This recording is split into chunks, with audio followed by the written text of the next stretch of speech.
Face à la Russie, les responsables américains affirment que les stocks de missiles Patriot en Europe sont désormais très faibles. Selon eux, l'armée américaine n'aurait pas suffisamment d'intercepteurs déployés en Europe pour faire face à une attaque soutenue de missiles balistiques russes et disposerait même d'une capacité très limitée pour répondre à des frappes balistiques importantes ou à un missile russe qui dévierait de sa trajectoire.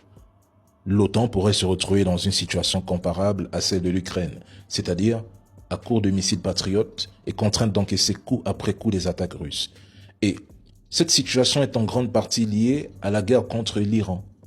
Les stocks américains de missiles en Europe ont été transférés vers le Moyen-Orient, où les États-Unis et leurs alliés du Golfe ont utilisé un nombre considérable d'intercepteurs, notamment des patriotes, pour contrer les drones et les missiles iraniens. Des responsables de l'OTAN reconnaissent que la guerre en Iran n'était pas censée durer aussi longtemps et que la campagne de frappe s'est prolongée bien au-delà des prévisions initiales. À cela s'ajoutent les transferts américains de patriotes vers l'Ukraine, qui ont également contribué à la diminution des stocks disponibles en Europe. Et petit constat, l'absence de missiles patriotes se fait particulièrement sentir en Ukraine, où Zelensky réclame encore davantage de systèmes de défense aérienne pour se protéger des frappes russes. Mais rappelons une chose, le Patriot n'est pas une arme ultime capable de bloquer Poutine. Les États-Unis ont fourni des centaines de missiles Patriot à l'Ukraine depuis le début du conflit, sans pour autant parvenir à freiner les frappes russes. Certes, certaines armées européennes disposent de leurs propres capacités, notamment les missiles offensifs Taurus et Storm Shadow, ainsi que les intercepteurs Aster. Mais face à la Russie, cela risque d'être largement insuffisant.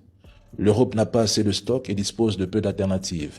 Face à une attaque massive russe combinant des missiles balistiques, des missiles de croisière et des milliers de drones, la défense aérienne européenne et otanienne pourrait rapidement être saturée. Et face à des missiles comme l'Oreshnik, la situation serait encore plus complexe pour eux. C'est sa première visite à lui, mais c'est la deuxième visite du directeur de la CIA à Moscou. La première avait eu lieu quand ? Avant l'attaque du 24 février 2022. Juste avant, enfin un mois avant. Et globalement, on le sait aujourd'hui, la CIA était allée dire au Kremlin, attention, on connaît les éléments. On voit que ça n'a pas été dissuasif au passage, puisque l'attaque a eu lieu. Vous savez, je ne connais pas le résultat des négociations, mais c'est un événement extrêmement important. Alors, il y a beaucoup de spéculations ici à Washington sur les raisons de cette visite. Pour l'instant, la Maison-Blanche n'a pas communiqué sur ce déplacement. Donald Trump a encore passé aujourd'hui beaucoup de temps dans le bureau ovale, mais il ne s'est pas exprimé sur le sujet. Mais vous l'avez dit, il y a des informations qui commencent à sortir, notamment via le Wall Street Journal, selon lequel, eh bien, les États-Unis ont obtenu des renseignements selon lesquels la Russie se préparait pour une possible mobilisation militaire en Ukraine. Donc, le directeur de la CIA est sûrement venu faire passer le message aux Russes. On sait ce que vous préparez, donc on vous demande de ne pas le faire. Le Wall Street Journal qui parle également de la volonté des États-Unis d'empêcher la Russie de tester la détermination, la solidité de l'OTAN. Il y a beaucoup d'observateurs aujourd'hui qui parlent d'une possible escalade russe en Europe. L'Iran aussi a sûrement fait partie des discussions. En tout cas, il y a un sens de l'urgence parce que c'est rare qu'un directeur de la CIA fasse un tel déplacement. L'Ukraine semble perdre lentement la guerre face à la Russie. C'est selon son ancien ministre de la Défense. Toutes les personnes, tous les Ukrainiens ayant travaillé avec Zelensky, qu'il s'agisse de Zaloujny ou d'autres responsables, tirent la même conclusion. L'Ukraine ne gagnera jamais la Russie. L'OTAN est affaiblie et cette guerre risque de faire très très mal aux Européens. Et là, je parle de la population européenne. La Russie a averti qu'elle capturera des navires européens en représailles si l'un de ces navires est à nouveau intercepté. Les instructions ont été données au ministère de la Défense russe et transmises au commandement de la flotte du Pacifique. Mais à l'époque, lorsque la Russie avertissait qu'elle le ferait, l'Occident se moquait. Bon, maintenant tout est acté. Moscou a averti qu'elle attaquera les usines implantées en Europe qui participent à la livraison de missiles et de drones permettant à l'Ukraine de frapper le territoire russe. Poutine a averti que l'Ukraine a ouvert la boîte de Pandore. Et ils vont le faire. En 2022, quand la Russie frappait les ports ukrainiens avec énormément de retenue, les Occidentaux se moquaient.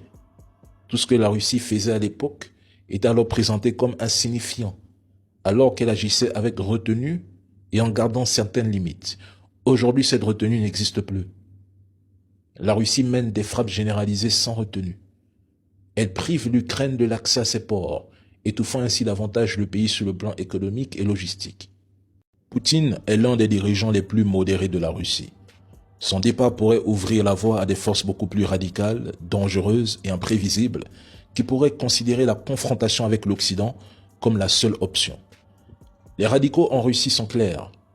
Ils veulent la destruction totale du quartier gouvernemental de Kiev, l'élimination de Zelensky, des attaques de missiles contre des sociétés européennes de drones et une discussion sur la possibilité d'utiliser des armes nucléaires tactiques. Et quand on observe les différentes prises de parole de Poutine, on commence à se rapprocher de certains points évoqués. Les radicaux pensent que l'anéantissement total de l'ennemi doit être la priorité. Mais tu vois des spécialistes français de SCI téléguidés appeler à la guerre alors qu'ils fuiraient probablement la France avec leur famille en cas de conflit. Quant aux trolls qui soutiennent l'Ukraine, si ce sont des étrangers, je vous le dis très clairement, beaucoup chercheraient à quitter l'Europe pour rejoindre leur pays d'origine, tandis que les Européens refuseraient de combattre la Russie. Il y a les réseaux et puis il y a la réalité. Et dans la réalité, plus de la moitié de la population européenne ne souhaite pas combattre et mourir pour l'Ukraine. Et quand vous regardez même les pays de l'Union européenne, aucun, je dis bien aucun, n'est préparé à mener seul une guerre de haute intensité. Aucun ne tiendrait 10 jours face à la Russie. Petit exemple banal. Ils disent que l'Ukraine a l'armée la plus puissante d'Europe. C'est bien. Mais couper Starlink à l'Ukraine. En 3 jours, cette Ukraine-là, soi-disant meilleure puissante armée d'Europe, ne tiendrait même pas 3 jours face à la Russie. La Russie a violemment bombardé la région de Kiev toute la journée. Tout est paralysé. Entreprises, transports, activités économiques, plusieurs entrepôts, centres logistiques, usines, centres commerciaux et infrastructures militaires ont été pulvérisés. Et cette nuit, les Ukrainiens se préparent à dormir dans le métro car de nouvelles frappes russes sont redoutées dans quelques heures.